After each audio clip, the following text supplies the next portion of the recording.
Armbar, I just got back the odd copy from our sponsors. Can you do the read for me? Oh, boss, you know I can't read. Right.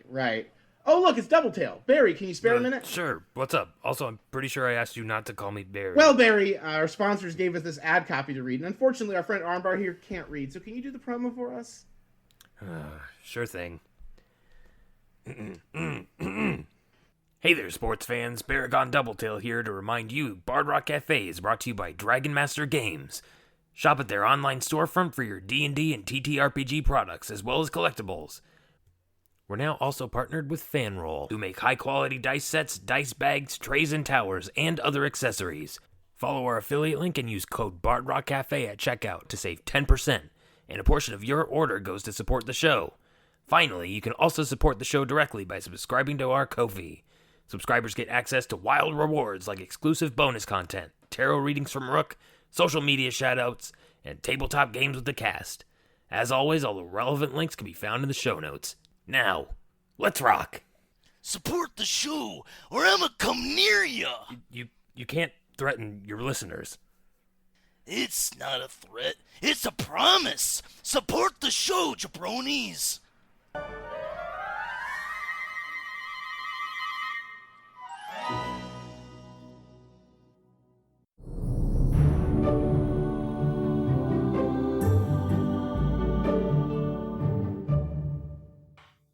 Welcome back to Bard Rock Cafe, episode 55.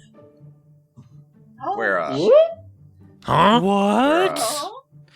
55? it's the same forwards and backwards. This is the second time we had to do this. We had a real great thing last time. Do you know this about definitely it. hasn't Anyway, happened 5 don't worry times? about it. Shush, you. This has really happened 55 times. I kind of just said that. Welcome back, everybody. Last time on Bard Rock Cafe, the party fought grass. They left the Night Court in an attempt to figure out how to release the Lord of the Spring Court from the prison around Rook's neck in the little amber amulet. And on the road, they wandered into a field of tall grass that attacked them. And through a prolific use of fire, the grass was conquered. You're welcome. And the party continues their traveling. They also terrorized a gnome that had gotten eaten by the grass. And the gnome, before being yeeted through a portal back to the Night Court, informed them, in stark terror, that the Spring Court is full of spiders. And that is where we pick up. I remember all of this. That definitely I was there. all those details that I think. everyone would The remember. deer was sleeping in the food truck with Inky. It honestly took me a minute to remember, wait a minute, I wasn't actually there last time. It's not that I just don't remember this. Anyway, we had a very nice opening survival check from Rook that ended up on a 20, non-natural, before we had to restart recording, because technical difficulties. Rook, as you're wandering along with the guides going to the Spring Court, you notice, at one point you look off in the distance and you see just the outline against the horizon of a carnival. Weird. And then you blink. It's not there anymore. And then a little ways further, you notice, kind of off in the distance, there's a lake. And you and only you hear just a soft singing coming from that lake. But your guides don't react to it, seem to continue walking on. Do you do anything? Yeah, I do. I'm gonna go to them, and because I think they kind of know this land. That's what I'm assuming, or that's what Rook's assuming. So Rook is gonna kind of rush up to them and ask, "That lake over there, is it a special lake? Is there something about it?" They look out there and they say, "It's a lake like any other." "I really don't think so," Rook says. "Why do you say this?" The very large and imposing Lobo asks.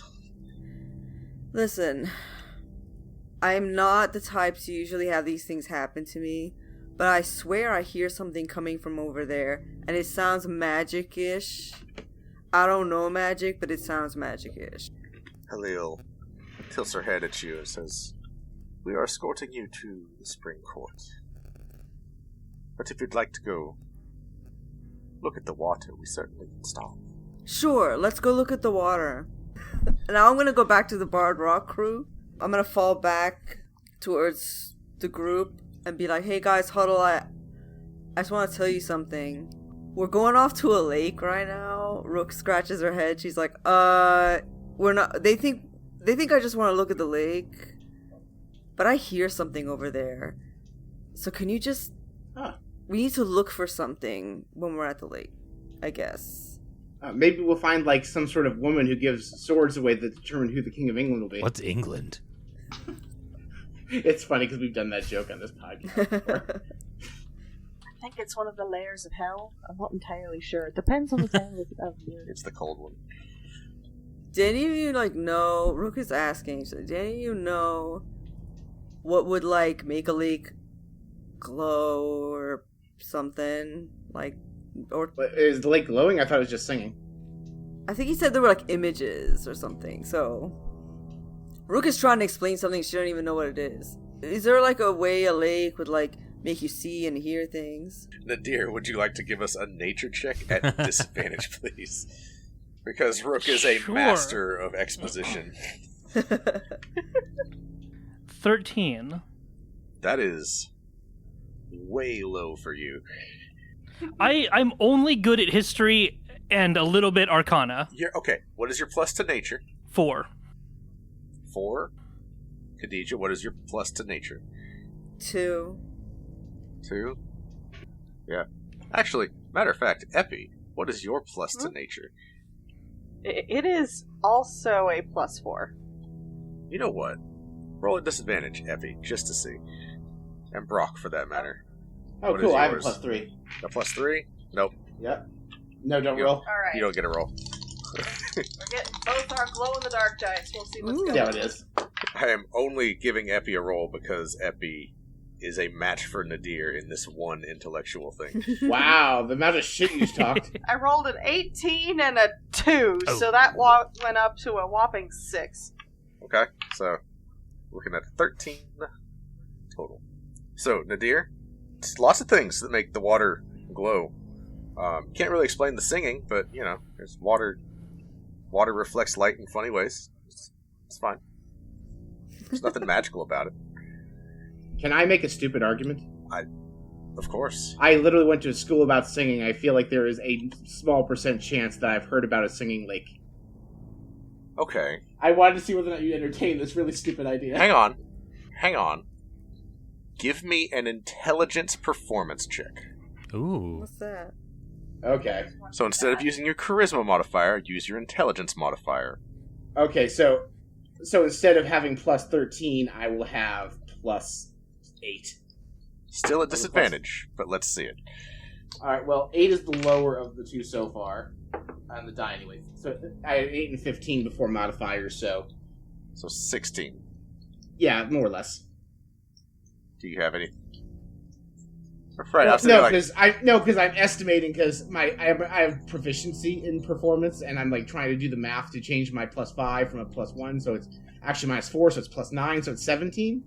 I was spitballing the math before, and you guys are calculating based on my spitball numbers. Gotcha. But actually, I have a 4-point difference between charisma and intelligence, so it's actually +9, which means 17, if that matters. I was so afraid that you dumped intelligence and put an 8 in it. No, yeah, no, I have a meager +1 to intelligence. I think did I roll for these stats? I don't remember. I feel like you roll every time I give you a chance to roll, so I'm pretty sure you did. Okay, so 17. Specifically in the Feywild. And because you have such a niche knowledge about, like, singing lakes, you've heard stories of, like, water-based creatures of the Fey variety that would sing. And there's a few different ones, right? I've even met one of them. Say what now? Rook and I met a siren circa episode 8, so... Yeah. So you know about sirens. There's also called water phantoms that are just the ghosts of people that were dragged into the waves. There are also sea hags that will sing when they're in the water. So guys, like from this one elective I took at the Bard College, that was like about the musical culture of the Feywild. I know that there could be sirens, which Rook and I met a siren once, and like that'd be cool if we saw that siren again. She seemed chill with us, but it could also be like a sea hag or some like water ghosts. I get the impression those things might try and kill us. Also, is Jenny Greenteeth here? Would she like just because like I'm doing accounting and I just described a hag? Is Jenny Greenteeth just riding in the food truck because she's just chilling with Varagon? Jenny Greenteeth absolutely is sticking with Varagon until you guys explicitly tell her to go. Yeah, I was just like, she wasn't in the huge list of things last episode, so I just remembered, oh, is she here? Yeah, she's riding in the food truck, I'm gonna guess. Because she also canonically walks really fucking slow. Correct. She is a hag. Yeah, no, like, 2/3 chance whatever it is would want to kill us, but there's like a 2% chance it could be the exact siren we met that one time.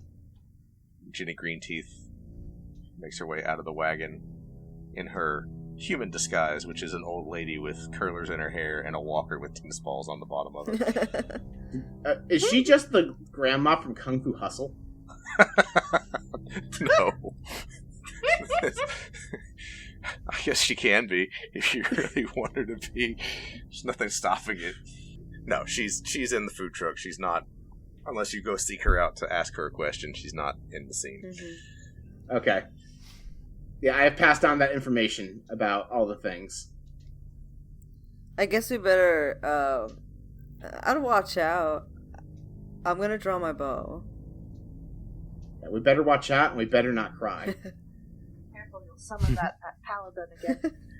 I also have the ability to make just a giant gravity sinkhole in the middle of the lake if, say, there is some sort of weird thing in there, and just suck it in. Cool.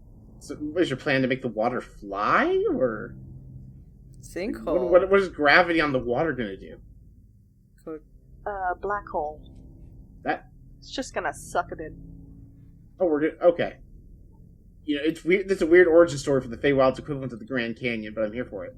Just so long as you're not on the other side of it, I think. Anyway, don't we have like a thing that you just go like scout the area from a distance, like up high, like a flying thing? Oh, Rook, your fairy friend. Yeah, Fairy could probably look for us, but I was getting too close. Faery. Oh, yeah, I can do that. Faery wakes up from the place as a scarf. Thanks, Faery. Just take a check. Just take a look. Okay. And then vanishes from sight, and you feel Faery take off.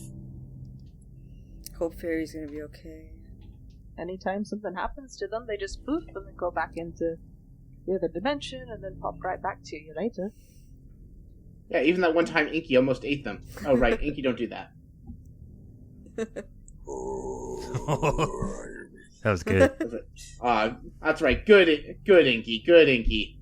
I pet Inky on the nose. Where's its nose?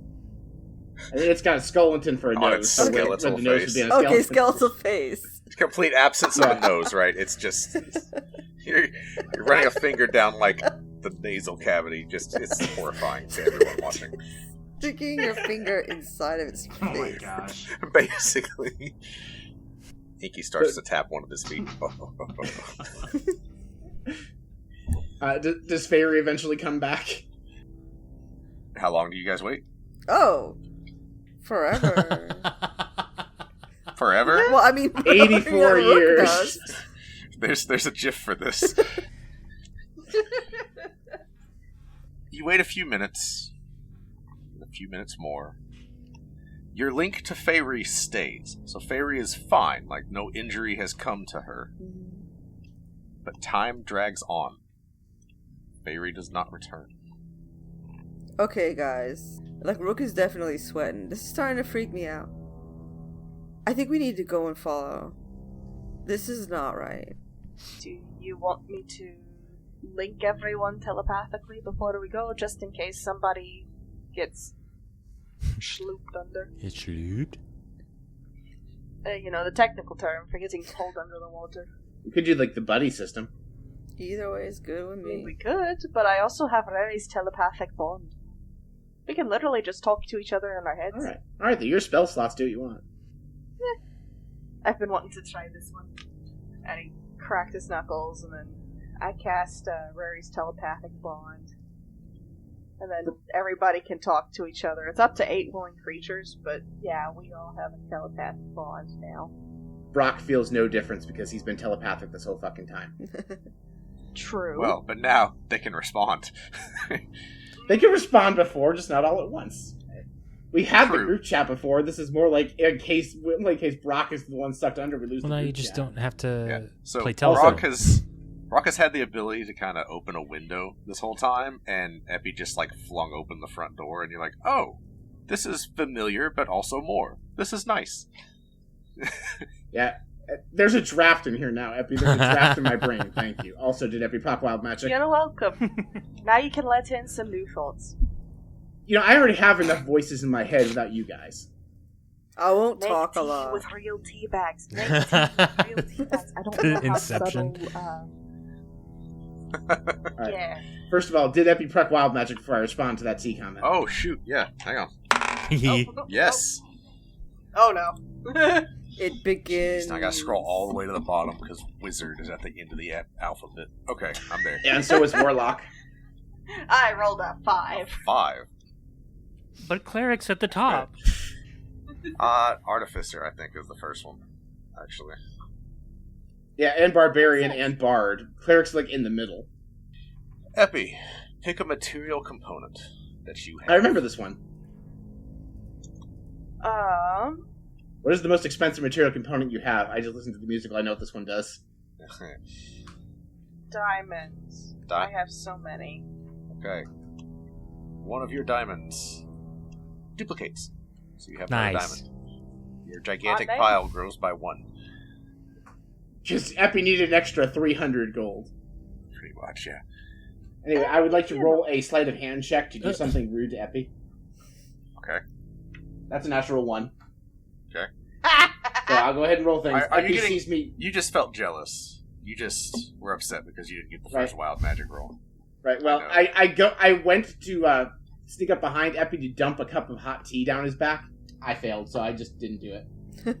Well, let's see what the wild magic says, because you rolled a nat 1. All right, 83 and 73. Weird, I got 3 on both of those. Epi, you notice, right? A nat 1, Yeah. everybody notices. Do you turn to Brock and say anything? Yes. I would like to just very subtly do my unseen servant and then You want to just subtly cast a spell snitches in the middle of a teacup conversation? out of your... You did not have that Sunseed Servant out. That is not a reaction to a thing. It's one action, and I saw you coming. No. Anyway. No. No? No. Aw, damn. Unseen Servant, you can use a spell slot and cast it in 6 seconds.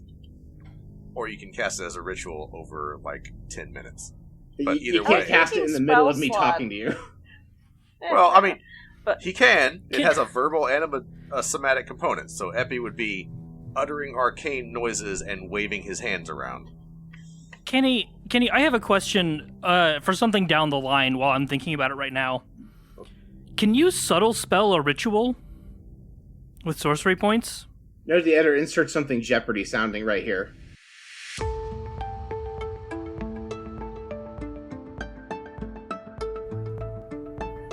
Rules as written, yes. Okay, cool. Anyway, does Epi have a not shenanigansy response to my attempt to dump tea on him? I'm just taking the teacup out of your hand. Epi, as you look at Brock, you notice writing on Brock's forehead. No. And it says, I'm going to dump hot tea on you. It does. So, for the next hour, Oh Brock's- man, I just got rid of this one. Brock's surface level thoughts are written on his forehead. And you actually see 2 fonts, a red and a blue, and they're actually perfectly in sync. It's that weird shadow text thing that you can do in Word where it looks just tacky, right? Can it be the overlaid 3D yeah, text? that's what I'm You know what I talking mean? about. No, like the kind that only that works when you put on glasses because it offsets red and blue. Okay, no, I like that better, Mhm. actually. Yeah. Okay, so anyway, shenanigans aside. So next hour, Brock has surface level thoughts on his forehead. Oh, you got something on your face. 1 second. I'm just gonna sploosh it back on his face and try and rub the writing off. It's not that Does hot. Brock react? No. You can go ahead and splash Brock with the tea. He'll just prestidigitize himself dry in a second. Oh, it doesn't look like it's coming.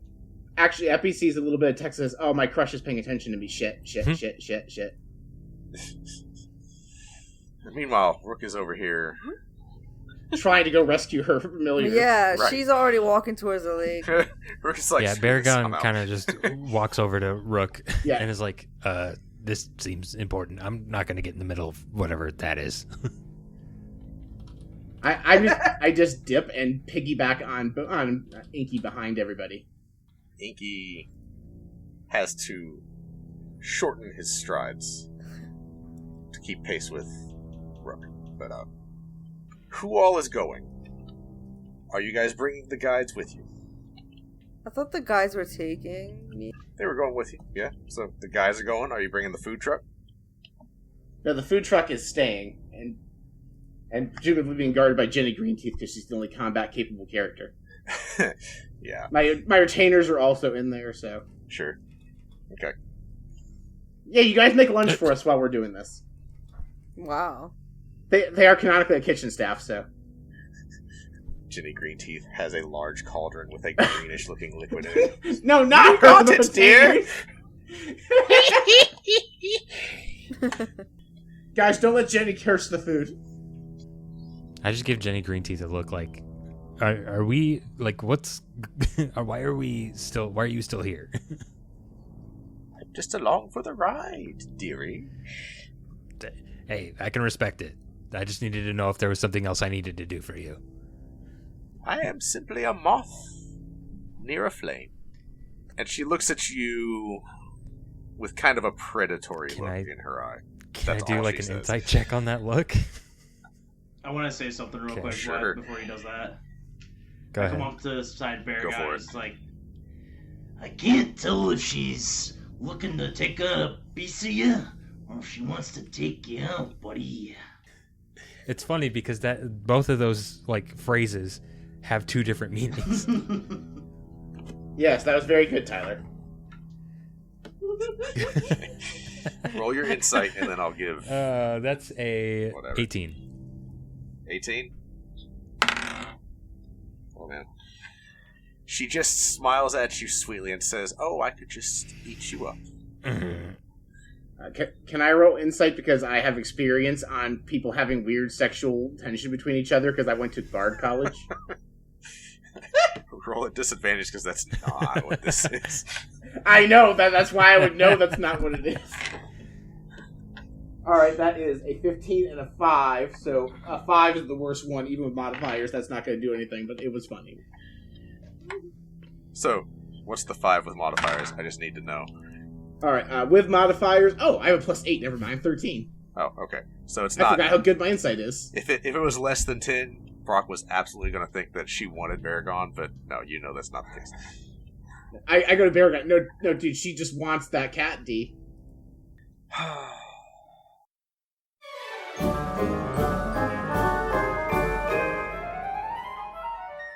Epi, we just opened up a gift shop to help raise funds to rebuild the Bard Rock. Look at this fancy new design. I'd love that on a new t-shirt. You are transported to a world of t-shirts, all identical. You can feel your sense of self slipping away from you as the shirts reach out and grab you and assimilate. I cast Dispel Magic. Epi, where'd you go? Wild magic. Don't ask, it was terrible. So, where's the gift shop going to be? Oh, well, we have two storefronts, bardrockcafe.redbubble.com and tpublic.com/users/bardrockcafe, so anyone can support the Bard Rock. You know, the coffee mug is really cute. And that's not all we sell. We have t-shirts, hoodies, children's apparel, baby Bard onesies, Rock notebooks, Cafe's gift shop collections. is now open. Sales go to support the show. So if you want to help out and also get some cool Bard Rock Cafe merch, go check it out. And that's everything we had so far. Epi, are you listening? Did you say something?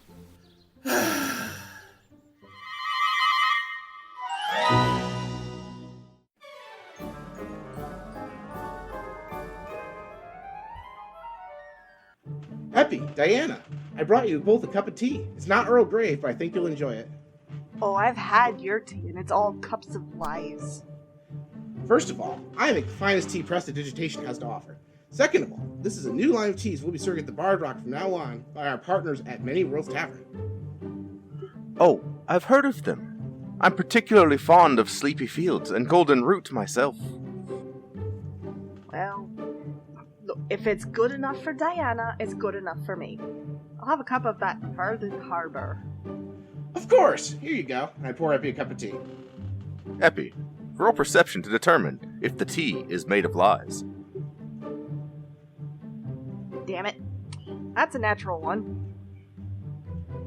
First of all, you are absolutely convinced Brock used prestidigitation on this tea. Second of all, you feel a wild magic surge inside you, and dozens of thirsty customers appear outside of Brock's food truck right here in the graveyard. No worries, folks. We have plenty of tea from Many Worlds Tavern for all of you. Try a cup of Sage's Gate or Sacred Spring. Somehow I already have dozens of cups of this already prepared and steeped for this occasion. Of course you did. Want to brew some of this delicious tea at home? Just go to http://manyworldstavern.com/bardrockcafe and use the code BardrockCafe at checkout to save 10% on your order. As always, a portion of your order supports the show. And if you're a coffee drinker like my good friend Armbar, they have options for you there too. Brock, I'm happy for you and all, but get your food truck and all your customers off my lawn. Sorry, Dan, I can't hear you. This tea is selling like hotcakes. And so are the hotcakes. Bye, everybody.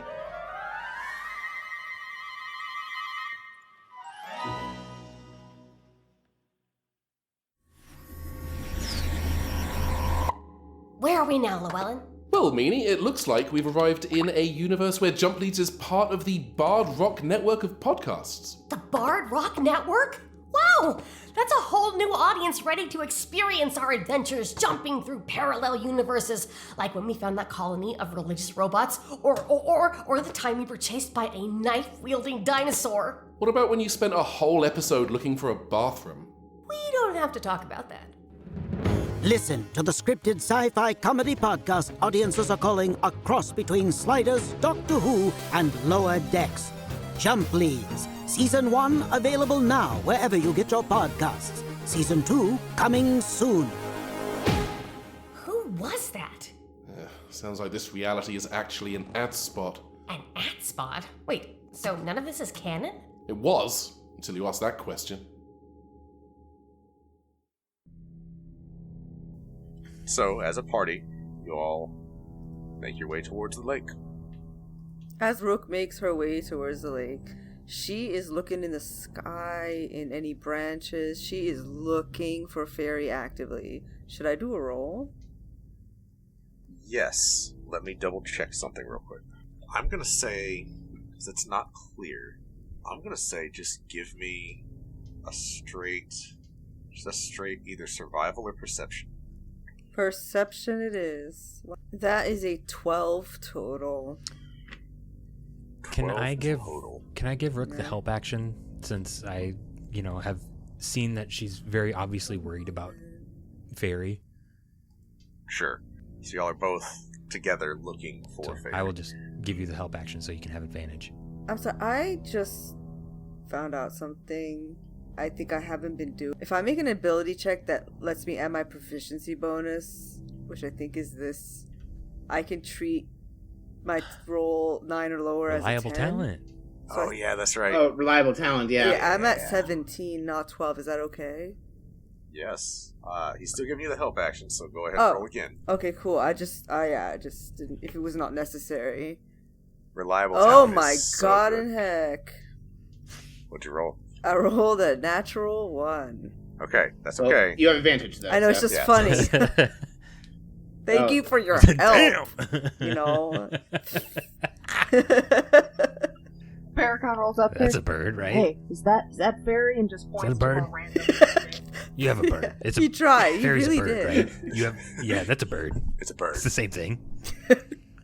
Thank you. Hashtag not all birds. Why am I hungry all of a sudden? Okay. Actually, yes. I love that Rook has reliable talent, right? Because that implies a certain level of expertise in keeping an eye out. And as you're walking and as you're looking around, you are noticing at first, like, as you're walking, it feels like you are having to work a little harder to walk here. And, like, you almost don't notice it. Then you're like, why are my legs tired right now? And you're looking around for Faery, and you feel the wind, but it's taking a path like it seems like it's twisting around in mid-flight, if that makes sense. Like, you would think it's just open terrain, right? The wind should just be blowing straight. It doesn't. It's like it's blowing through a region where it's interrupted. Okay, like around something, like invisible? Seems that way, yeah. Hey, Epi, can you cast Detect Magic? Sure. What? I'm just staring at your forehead. Yeah, 1 second. Sure. My forehead, I'm on top of an 8-foot-tall skeleton. You are not staring at my forehead all that effectively. Oh, yeah, no, not effectively Just at all. staring anyway. Just staring. It's fine. Alright, so I cast Detect Magic. Want to see if I can find Faery or any other shenanigans nonsense. Hang on. So, in general, you detect that there is a magical effect. Somewhere within 30 feet. What kind? Learn at School of Magic. Roll an Arcana check, please. Okay, I have a +8 to that. That is a 6 + 8. Okay. So with a 14, you're actually not sure. Nothing is like pulsing, glowing like a bright, shining beacon, right? You just sense that there is an effect. Detect magic, if like there's a clear source of the magical effects, it would show you that. But it also just detects magic within 30 feet. So it's within 30. It's within 30 feet, though, right? Yeah. So cool thing about the spell magic, it just has to be an effect within range. I don't have to be able to see it, know where it is. It just has to be in range. I'm going to dispel it. Hang on, let me go read the actual. So yeah, just roll a charisma check, please. All right, that is 11 plus 5 for a 16. You cast dispel magic and feel it bash against a wall of magical energy and dispel and fizzle, basically. Because I didn't pass the check? It's what you feel. Alright, 6th level. Okay. Roll an ability check, please. Alright, how does a 17 plus 5 for a 22 sound? You all watch. Well, actually, first of all. Yeah. No. Yes. So roll wild magic with this one, and then I will tell you what happens. 78. I need the wizard and the bard to stop rolling consecutive wild magic surges, because I'm going from the start of this damn PowerPoint to the You will get arthritis, and you will like it, sir. Uh-huh. Alright, what was your number again? 78. 78? Yes. Okay. So, I'm just going to read the exact text of this. You cast Dispel Magic. Okay. Oh my god. So I guess Epi no longer has Detect Magic up. Unless there's even more magical shit for me to dispel. I'm gonna say yeah. Like, you have to choose a magical effect, and if there is no magical effect, that gives you a default target, which is your own sleeve. I'm not making this up. If there is no normal target available, you target your own sleeve. That's the exact wording. However, because you know Epi has Detect Magic up, Epi, you no longer have Detect Magic up. Sorry. So, not only do you get this thing that I'm about to tell you about, but you also lash out and just knock Epi out of Detect Magic. Oh, wait, actually, can I can choose a target, can I just dispel the text on my forehead? Because that is actually irritating Brock more than Epi having Detect Magic up. That is a magic. I forgot that was there, I would have picked it. You know what? I'll allow it. It doesn't really make a difference, so it's fine. Your words are no longer on your forehead. Because if you had decided to spend a 3rd level spell slot to get rid of it, I would have let you. So, sure. You counter wild magic with wild magic. Oh, hey. Go ahead. Epi. Yeah? Have you cast Detect Magic? Is this the first time you've cast Detect Magic since we left the arena? It may have been the 2nd, but nothing has happened yet. Is it the first time you've cast it around a nadir, or did I forget? It may have been the first time around Nadir. It absolutely is the first time around Nadir. Epi has not cast it since Epi's own episode. Nadir fucking thrums with energy, with magical energy that was not there before. Yeah, 'cause he leveled up. It's probably hard to pin down exactly what it's from, but it's definitely new, and it's definitely a lot. Whew. So Epi, has this detect magic up and is sort of squinting at this lake in front and can't make heads or tails of it.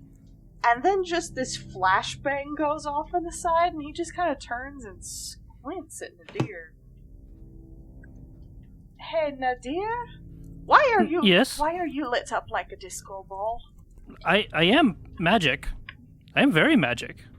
Clearly, but I don't think you were this magic before. Well, I don't know. Maybe going to the obelisk did something. I couldn't tell you. Uh-huh. Can I tell what brand of magic this is that is absolutely... Kenny, correct me if I am wrong.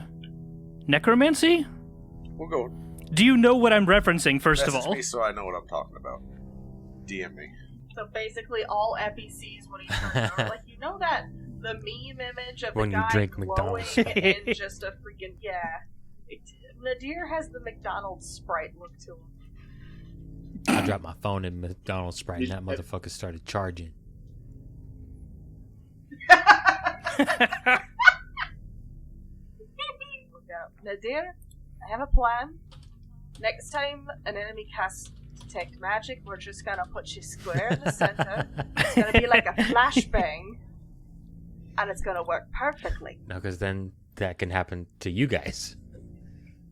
So in general, yes, it is going to be necromancy. I can at least say that. Okay. And why the fuck are you necromantic magic just beaming out of you? I mean, he's old as What fuck. else Maybe might something's just keeping him alive. Oh, I see. I understand. Yes, the deer is absolutely vibrating with power right now. All right. Rock's like, okay. Rock starts unbuttoning his shirt. Like, I guess if we're doing this. Huh? All right. So What? let's get to Because Nadir is vibrating. That was the joke. Ah! Yeah. Poor Rook just wants her friend back. So Brock, Did I at you least cast see Faery? Dispel Magic, and it rebounds and fizzles out. Right? In casting the first Dispel Magic, it feels like, honestly, like you've cast it into a giant arcane web. Right? Like there's just interlaced levels of this. This is a complex thing that you're trying to hit. Yeah. At which point you're like, oh, alright, Can we find her? bet. And then you cast it at 6th level. I've said to myself, what would Armbar do? He would hit it even harder. From an arcane standpoint, you are pulling on a thread and like the sweater is coming undone, right? So like it's taking a second, even though you just mechanically you cast it and the magic effect goes away. Cinematically, what all of you see is reality itself seems to start to shift. Brock, you are having to strain against this magical effect that you're casting Dispel Magic on. Lobo takes a step towards you, and there's a crunch underneath his feet. And as you all look down, grass that is waving in the wind is replaced by brambles, as it just sort of shimmers and shifts in front of you from grass to dead sticks and brambles and thorns. And you realize it's been hard to walk because we've been walking through all of this, and Rook, you look down and like your leg wear is torn to bits. And you didn't notice it until now, because you've been walking through rough, thorny, wild area. You look back up at the lake, and instead of shimmering, the shimmer is gone, and it's instead covered by like a layer of moss. You try to look back at the road, you can't see it.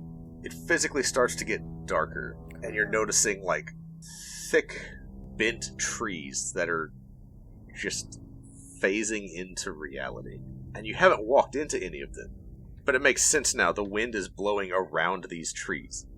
So it's whipping back and forth. And you do feel the wind, and you smell... It smells bitter on the wind. Instead of like that fresh, sun, shiny, nice summer day wind. This is like a stale wind, with just a little bit of bitterness in it. The trees are all dead.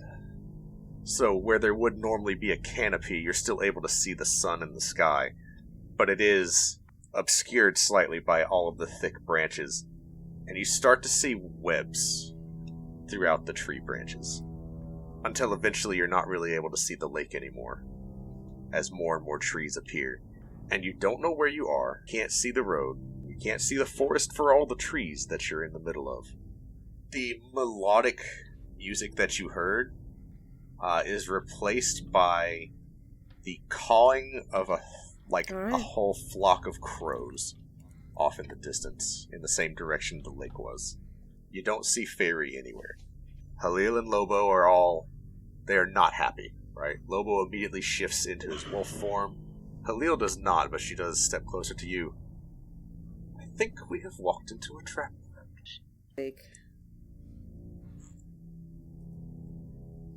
So what is everyone doing? Baragon's just gonna instinctually, draw his sword and just have it ready.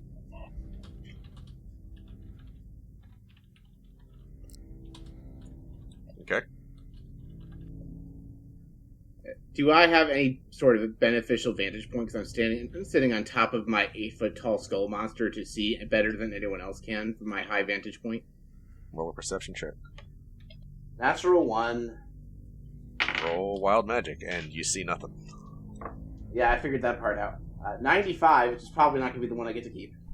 And actually, maybe because I also rolled a 100. You said, what was it? 100 and what? 95. 95. I rolled 2 high ones. Gotcha. So you swap your bonuses to persuasion and concentration. Wow, that actually does suck. I guess if I had a concentration-based effect, that'd be amazing. Nadir, what are you doing? As the world literally shifts in front of you. I mean, it depends on what it's shifting to. You're in a dead forest. Weird spider web dead tree shit. Oh. Prepping Scorching Ray. Ooh. Prepping Okay. Fire. Nothing can go wrong there. Alright, Epi, what are you doing? Okay, we're still trying to find, Faery, right? Faery, yes.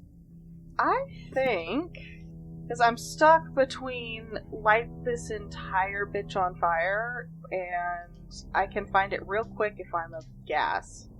I could just cast... two of us can cast Sending if we're just trying to find Faery. If that, we can just literally say, hey, Faery, where are you, on a phone call. True, I could use the little telepathic bond to be like, look, ask Faery where they are.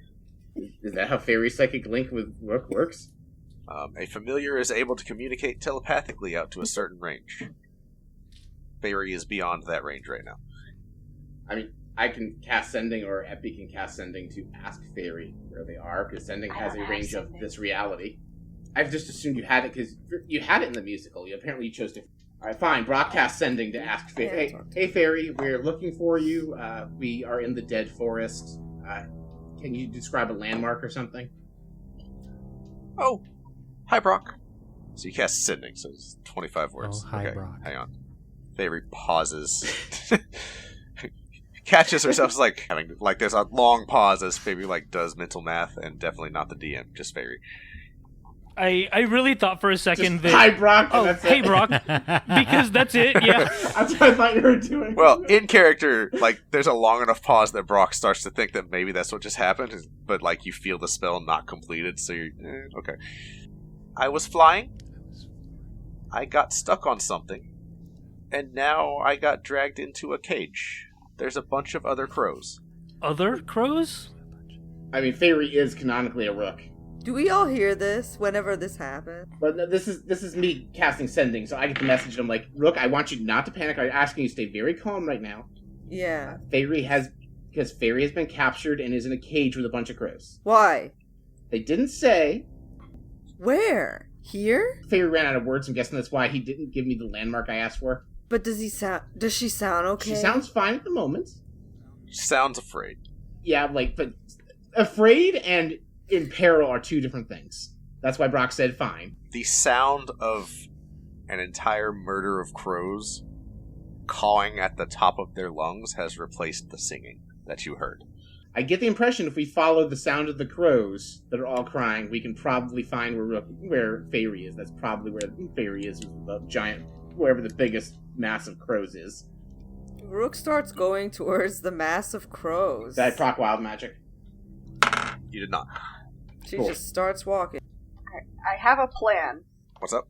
I am going to scurry up and kind of hang on to Armbar's shoulders, and I'm going to cast Enlarge.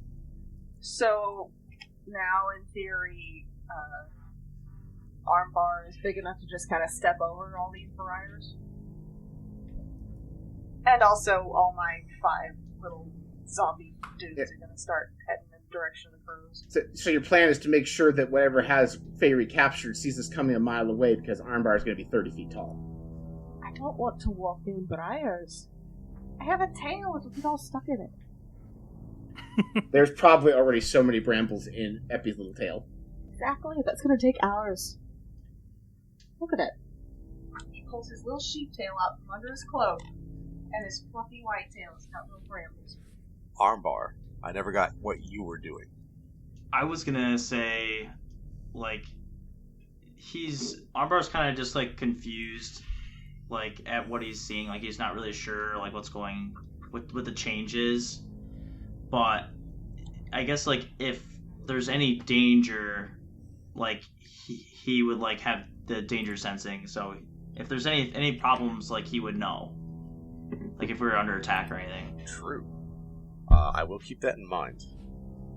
So as right now, like, he's not, like, readying anything or anything like that. He's just kind of, like, looking around, like, what the heck is going on? Like, this is weird. I will say, because you've had danger sense, you felt generally uncomfortable the whole time you guys were walking through here. Okay. And then it kind of made sense when the illusion dissipated. But you're still not feeling the immediate danger that would, like, actually trigger the effect, you know? Yeah, like, his instinct hasn't really activated yet. Yeah. So if anything, like, maybe he, like, that uncomfortable feeling, like, he's being more protective towards Minibar, so he might be, like, grabbing him and, like, putting him on his shoulder or something like that. Giving him uppies. Yeah, give him uppies. Daddy! Just don't ever That is awesome. say that shit again. I could have gone... That one off the audio thing. So I feel like what happened here is Brock and Minibar were both riding piggyback on 2 very large creatures, and Brock's like, ha, my uppies are bigger, and then Epi made Armbar huge, and then Minibar's like, no, my uppies are bigger.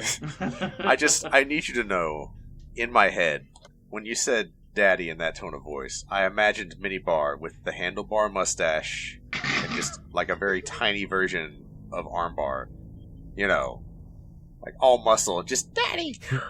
He's, like, looking up and extends his arms out, and he's the just most like, horrifying, disturbing. He's so excited for the uppies. He's just like, oh yeah, uppies!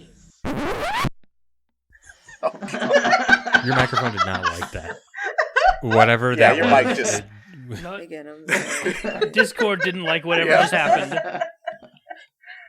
He was so excited he broke the recording software. Just... So is Epi now riding on Armbar's other shoulder now that Armbar's so big that he can carry one person on each shoulder? Rules is written. Armbar can carry up to 4 medium-sized creatures right now on his shoulders. Armbar, can I ride on your shoulder? Obviously Nadir, because Nadir is slow and old. Lastly, Rook. What is Rook doing as this shift happens? I was like I'm going towards the sound of the crows right now. So I'm like walking right to it, following the sound. Do What I need check to would like you do like a check to for make? that? I don't know. I mean, is it just is it an investigation? What are you investigating? That's the thing, like, I want to follow the sound of the crows, make sure I'm not going in the wrong It is direction. not difficult. I don't need a check to follow the sound of the crows. Like, you know exactly it's that way, right? Cool. Right. Okay. That's what I'm concentrating on. That's what I'm doing. Okay. But, I mean, there's nothing, I don't know. So, are you all tagging along? Else? Yes. Yeah. Yes. Okay. I'd like to look from my high vantage point, see if I see anything. Okay. Roll a perception check. You do still have detect magic up. You don't see anything magical at the moment. Actually, Epi would not, because Epi cast Enlarge on Armbar. That is true. You don't have Detect Magic up anymore. True. Anyway. Okay. Perception check. That is a 12 total. Nothing new. You make your way through the trees. It is difficult walking through the brambles. And sometimes, like, the thorny vines are high enough that, like, you physically have to break them.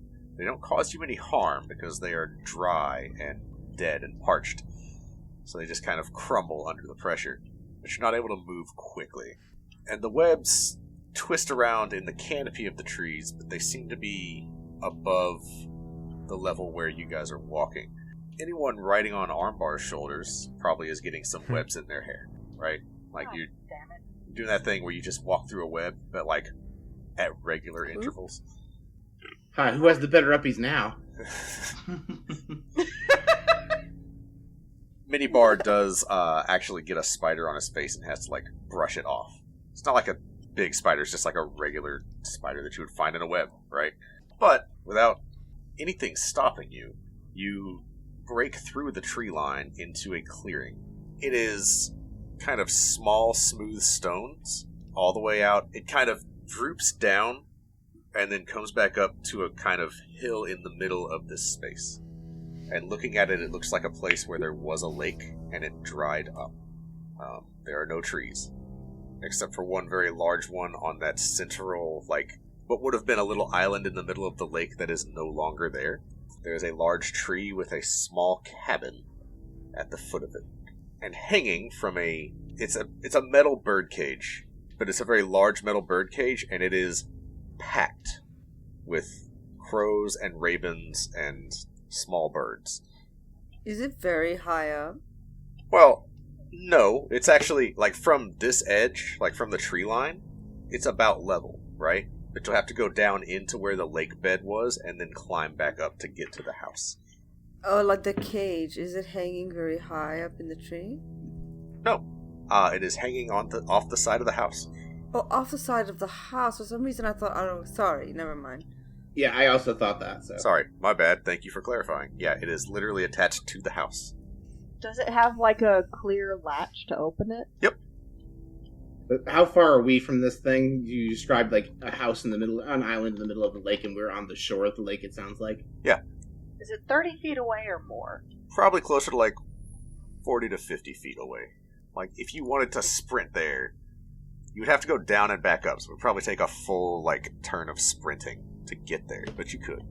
I've played D&D with Kenny often enough to expect if we try crossing this thing, something's going to try and kill us or hinder us. Mm-hmm. I'd like to try and shoot, if it's hanging by a rope, shoot the rope. Ooh. Okay. Alright, I'm going to attempt it. One of my hand have a bardic inspiration. Yeah, have a bardic inspiration. Roll a disadvantage because it's a small rope that's on. I'm sorry. What does bardic? What does it do again? You can add an extra D10 to your. Yeah, so you roll 2 D20s and take the lower, and then you can roll a D10 to add to it. Gotcha. So with the bardic inspiration, 15 plus 9 is 24 total. Oh yeah, you absolutely hit the rope. I'm not even going to make you roll damage because it is a rope that you managed to hit from all this distance. The rope snaps and the cage falls, and it falls onto its side. There is even more of a cacophony coming from it. It does not pop open. Faery, I'm coming, I tell her. You actually, I guess at this point, would have the telepathic link reestablished. So, your Faery in her head. That was a good shot. Help. I know, I'm coming. I say in my... Armbar, can you get me 20 feet closer? Is that like the length of my arm at this point, or? I mean, no, that is not. It's like 2 steps for you, though. Okay. I mean, you could throw me if you wanted, but...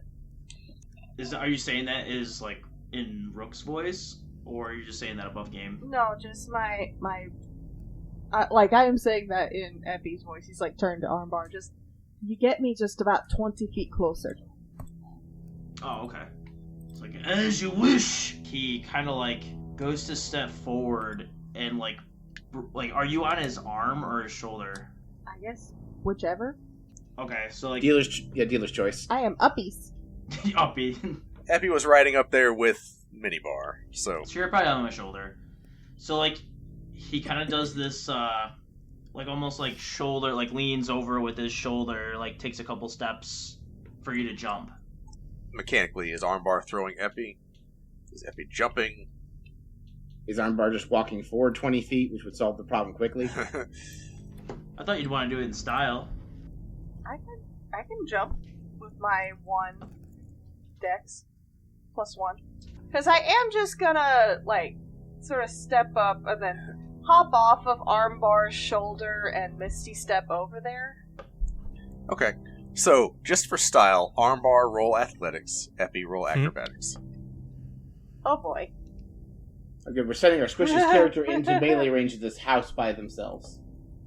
This is a decision that's being made. It's a decision. I have Mage Hand as well, but that's not as cool. 6. Okay. If I fail this, I want to use Indomitable. I rolled an 11. You have an advantage on strength checks because you are big.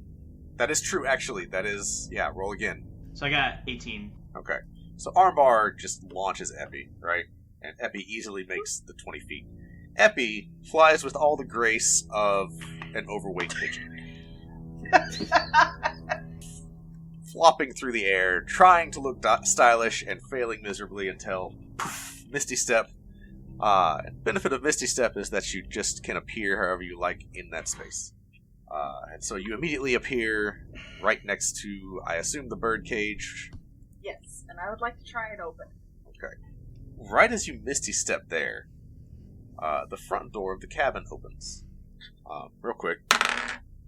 Yep, roll wild magic for me. It's a 32. Everything's fine. Oh man, okay. Your shadow just disappears. Which for you is unfortunate because that, you actually have, like, a shadow that can do some things. But yeah, your shadow disappears. Yeah, the front door opens as soon as you appear, and an ancient-looking woman fills the doorframe. She is short and stocky and walking with a gnarled cane. She says, "Who are you?"